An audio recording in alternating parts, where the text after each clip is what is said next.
and welcome to the Empower Podcast, where we're about raising awareness and transparency within the workplace and helping healthcare professionals reach their full potential. So, we're going to start off. We're just going to dive right in. And today, there's some pretty good, juicy news. First off, the nursing shortage crisis that was worsened by COVID-19. It's resulted in travel nurses commanding exorbitant fees, leaving hospitals, and financial costs. But according to Becker's Hospital Review Analysis, the weekly travel pay in the United States rose up to $3,782 by December of 2021, which was up from $1,896 in January of 2020. Hospitals struggling to fill staffing gaps offered lucrative bonuses, and travel nurses and other healthcare professionals commanded upwards to $10,000 per week. However, these costs led to hospitals rallying against what they saw as price gouging by staffing. Okay, I can't do that.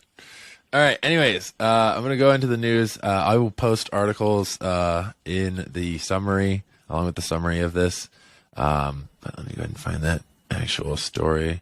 Here it is. Okay, it's on MedPage today. You can look it up. To crack down on price gouging, there's proposed legislation in Missouri that calls for allowing felony charges against healthcare staffing agencies that substantially raise their rates during a declared emergency. A New York bill includes a cap on the amount agency staffing can charge healthcare facilities, and there's a Texas measure as well that is allowing for civil penalties against these agencies right now. There's proposed regulations.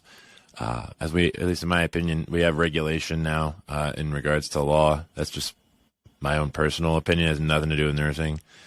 These proposed regulations, along with 11 more states, according to the American Staffing Association, come after the demand for travel nurses who worked these temporary assignments surged to unprecedented levels. I'd definitely say, even when I worked as well during COVID. Hospitals have long used temporary workers. That's true. Actually, if you go back, you can see regulation changed back in the 80s and 90s for the travel nurse when it came to actual pay. And it seems like it's happening again. So this is something definitely to talk about for all healthcare professionals at large, for sure. So one thing, if you want, you can check out again, another link I'll put into the description is to a platform called Vivian Health. Vivian Health used to be called Wanderly, for those who don't know. Vivian Health posts the rates currently for travel nurses, traveling professionals. I have a friend who's a respiratory therapist. I've even looked up rates for him on there, and they're all up to date, believe it or not.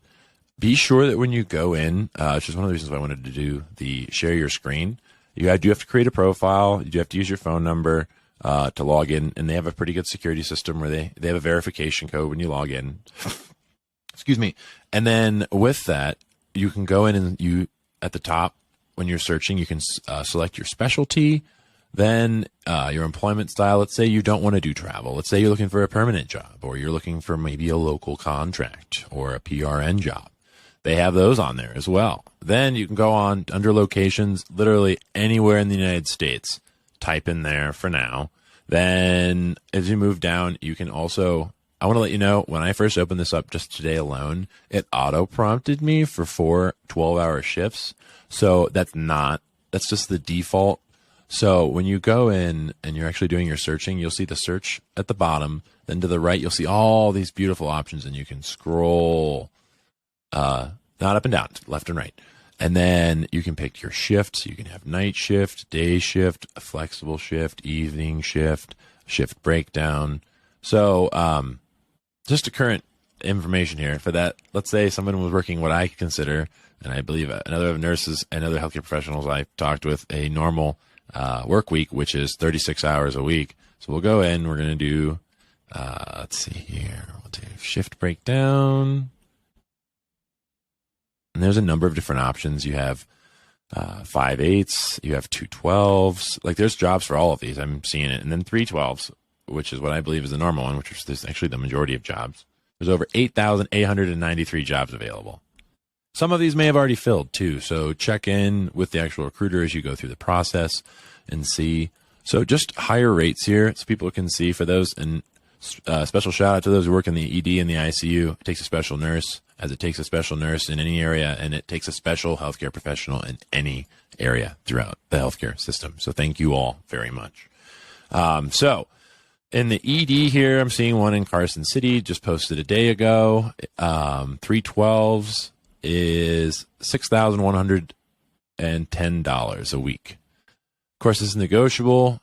Let's see here. And then as we move down, I'm not doing that. The only reason why this episode here is going to be by pay is really I want to jumpstart the actual discussion when it comes to the pay of traveling professionals, because for some reason something is happening, and that's the best way for me to really just say it is that something is happening. And if you don't understand that, I don't know what else to tell you.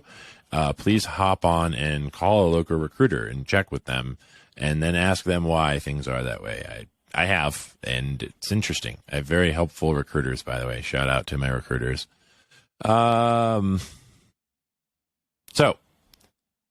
here is 312s in Watsonville, California for ED. It's $5,166 a week. Next up, we're going to go into ICU, since supposedly some nurses are making $10,000 a week right now, according to some recent articles. So we're going to go in here. We're going to go to the ICU jobs.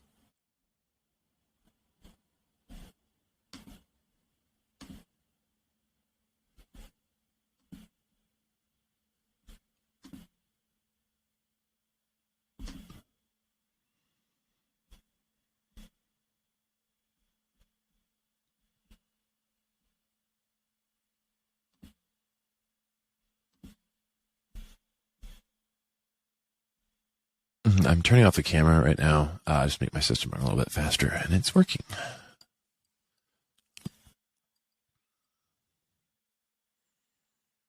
Cool. All right.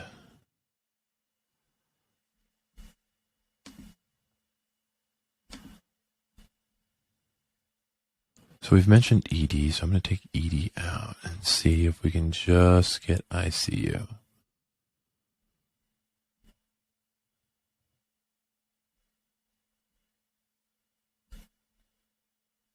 And it's loading.